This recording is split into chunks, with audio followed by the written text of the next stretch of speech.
Hey everyone, welcome back to my channel. It's Jenny, and today I'm just going over my health issues, my health journey. I just really quick wanted to say that I'm not a medical expert.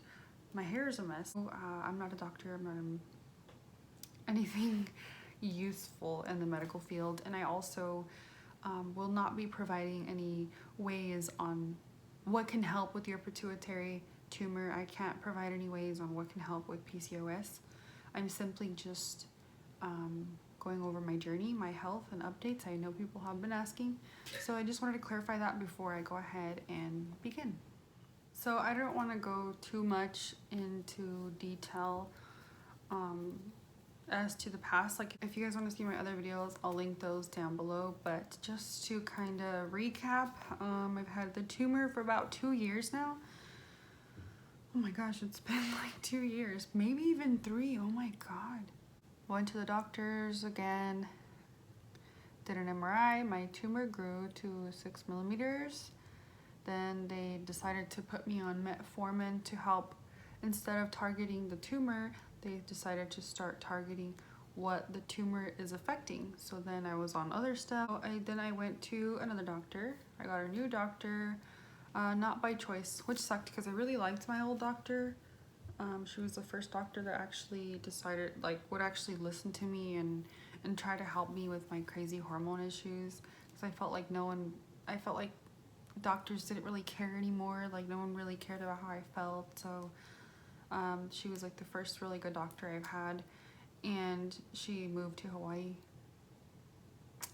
So there's that. I found a new doctor. This was in January of this year of 2020. Did some more MRI tests, and he did some blood tests. All came back normal. Like, everything is basically perfect, he said. Like, there's nothing that's out of the normal. Everything's good. There's nothing that I need to work on for any of my blood levels. But got the MRI, and my tumor, remember, used to be at a 6 millimeter, started at 3, went up to 6, and now I'm at 8. So I'm at 8 millimeters for my tumor. It's growing and growing. So I told my doctor, like, I don't know what to do. I don't really know what steps to take it from here, because basically it doesn't stop growing, and no matter what I take, no matter what I do, it's still growing. And supposedly they can't do surgery until you reach like 10 millimeters for the tumor, and I'm at 8, so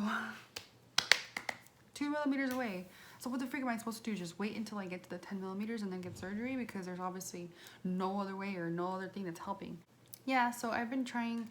I think I'm gonna be honest with you, since the last MRI I had before January, when I was at a 6, I think between then and now, between this MRI, I have been stressing like crazy, just like personal stuff. I think the stress has definitely made things worse. Having a lot of like anxiety attacks, and like migraines have been insane. My migraines have been insane the last 3 months. Don't want to go anywhere because everything just hurts, and then I get moody, and then I get mad, and it's just like because I have headaches, you know what I mean? Because you have such a strong migraine, like everything just feels like it's just the worst. And if you have migraines, then you totally know what I mean. Like, it's not fun.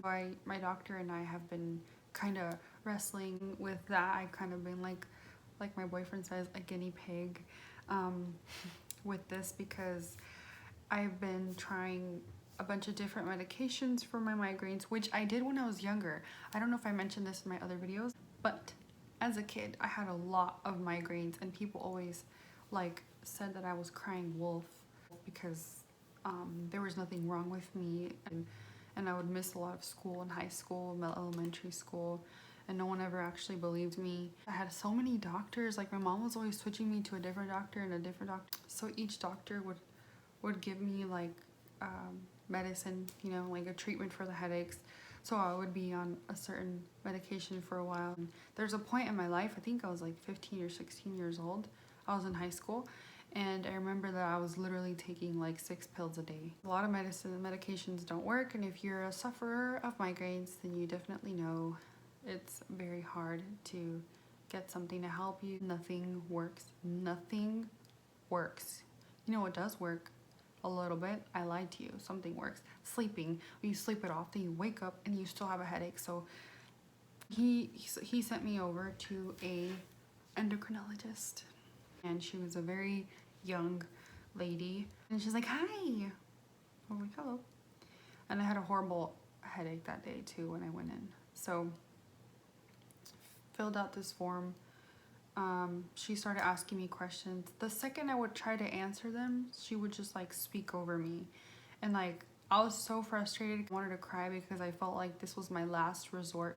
Dude, I wanted to lose it. I wanted to bawl my eyes out while I was in there. Probably should have done it so she could have at least taken me seriously. But I held it in. I'm like, you know what? Like, this has always been irregular, like my periods, and like I've been so emotional. And then she would just cut me off. Yeah, okay, so you know, so what about this? Like, just so odd. Like, she just kept doing it. So I got mad. Like, I was furious, and I was like, you know what? All right, bitch, I'll do it your way. Sorry, but she asked me something. She answered it like that again. So right after that, I completely changed my face. I changed my tone of voice. I made it obvious that I was like, screw you. You know what I mean? I know that sounds probably immature, but it's like, I didn't know how else to handle it, and I didn't want to get into it. I didn't want to bicker with the doctor, so I was just like, all right, you know what? Whatever you want, we'll do it your way. So then she starts asking me questions, and I'm like, no. And she's like, what about this? I'm like, yep. Can you come lay down? I want to check some stuff. And I was like, all right. And I just went up there. Then she checked something, and she's like, oh my gosh, like, has this always been this way? And I'm like, yep, it has, since I was young. And then she's like, okay, we'll see what we can do about that, sweetie. Like, now I'm sweetie. Now she wants to be nice to me. Now she's gonna take me serious. Like, I understand she has a lot of people to tend to, and I understand that she probably has a very busy life, but it's like, will I ever meet, like, at least a specialist that's like, you know, like, just because you know what's going on, and just because you're confident or you don't care, whatever, it doesn't mean that I have a sound mind, or it doesn't mean that I have like a mentality that's like, everything's going to be okay, everything's gonna be fine, we can take care of this, no worries. You know what I mean? Like, just because you're the expert, and to you it might not mean much, like to me it does. You know what I mean? Like, to me, I'm freaking out over here. I'm just super annoyed because I just feel like no matter where I go, like, I'm not gonna get like a good answer, or like someone who's gonna be like, let's try this because I really think it could help. And it's like, I've tried everything that I've been given, and like my tumor's still growing, so it's like, whatever. So my doctor just kept me on metformin for now, and a bunch of other pills for my migraines. And for my headache, for my migraines, I have a visit with a neurologist next, or in 2 weeks or so, unless the coronavirus canceled it. I don't know, I guess we'll see. He also recommended that I see a neurosurgeon on getting the tumor out. Can someone just help me, or just tell me if it's gonna be in there forever? Like, if nothing I do will help, then just tell me so I know. You know what I mean? Tell me so that I'm not like, oh, I wonder what can help get rid of this tumor. It's like, just freaking be honest with me. How hard is it to just freaking tell me? And then other part of me thinks like, maybe they know what can actually help get rid of it, but they just don't want to because they need your money. I know I'm turning into a conspiracy theorist, or using my knowledge, using common sense. I know a lot of you girls have been asking me, a lot of you, which is honestly really crazy. I really didn't expect to hear much from a lot of people, but I've been getting crazy messages, so I'm really sorry if I don't get back to you like that's fast or at all. I'm sorry. I'm trying. Like I said, it's a lot more than I expected. Like, people message me on Snapchat and Instagram and Facebook, and like, I always have my notifications off. I know that I'm horrible, but like, for private messages and stuff, or DMs, I always have those notifications off. So I promise I will try to get better. It's really cool. Like, I always tell my boyfriend, which God bless him, he's so patient with me. I feel so bad.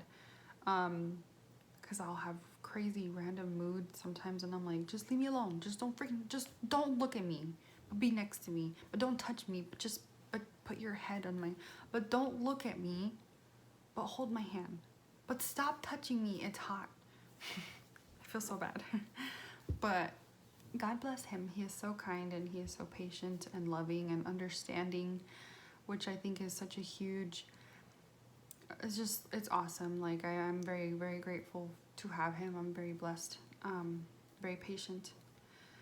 But it's also very nice, sorry, back on track. It's also very nice to know that I'm not the only one. I mean, it sucks and I'm sorry that there's other girls who are going through this, but it's also very, like, I don't want to say reassuring, but I guess reassuring that I'm not the only one out there who's suffering.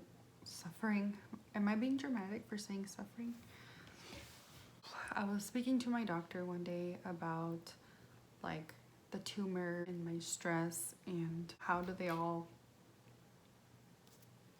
work together, because obviously stress is the #1 killer in America.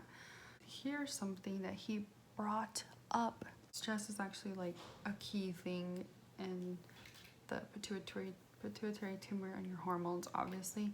He says maybe even sometimes the causes or like the start of the pituitary adenoma is like emotional and mental disturbances. Something along those lines. And when he said that, I had a heart attack. I stressed out more. No, but he told me that and I was just like, wow. That my goal moving forward with all of this is basically just trying to calm the hell down. Trying to calm down and not stress so much. Just breathe. My boyfriend always says, breathe. But I'm trying to still eat healthier. I did lose weight. I don't know if you guys noticed, but I lost like 33 pounds. Pretty sure it's all because of the metformin, but lost 33 pounds total, which is again because of the metformin. Makes you poop like crazy. I don't know if I've talked about this with you guys, but if you're on metformin, that thing gives you diarrhea AF. It's very uncomfortable sometimes. Like you eat and 2 seconds later it just goes straight through your body. But as far as the tumor, I don't really know what to do. I think I'm just gonna keep trying to eat healthy, and my boyfriend says do it the old way, the natural way, self-healing, which he may have a point. We'll see. But you know, eating healthier, eating more greens, and just breathing, taking deep breaths, and trying not to stress so much, and taking care of myself mentally, physically. You know, it's a process and it's really hard. I still have my days where I'm very like self-conscious, or I'm very like I just get depressed, like, oh, I'm not good enough and I'm never gonna, you know, amount to stuff. I'm not gonna amount to anything. I'm never gonna, you know, get to my dreams and my goals. But you know, it's a process. You know, you gotta keep going. And I just, you know, pray every day and, you know, ask the Lord, though I do not deserve it.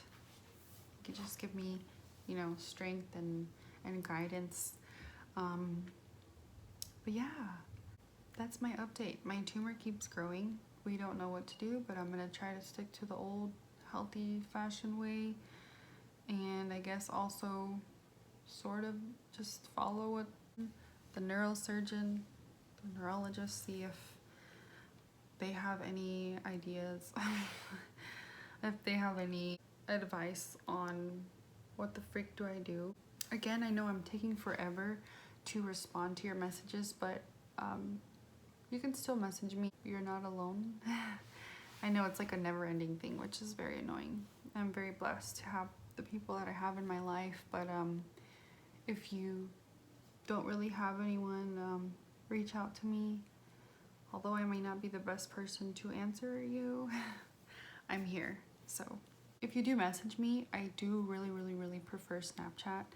I think that's the thing that I mostly look at. I don't know why. Snapchat is just so easy to use. It's so accessible, and like, I don't even check my text messages that much. Like, I'm horrible at it. I hope that you comment, that you reach out, that you hit me up. And if you have any really good tips, let me know. Thank you guys for watching. Bye-bye.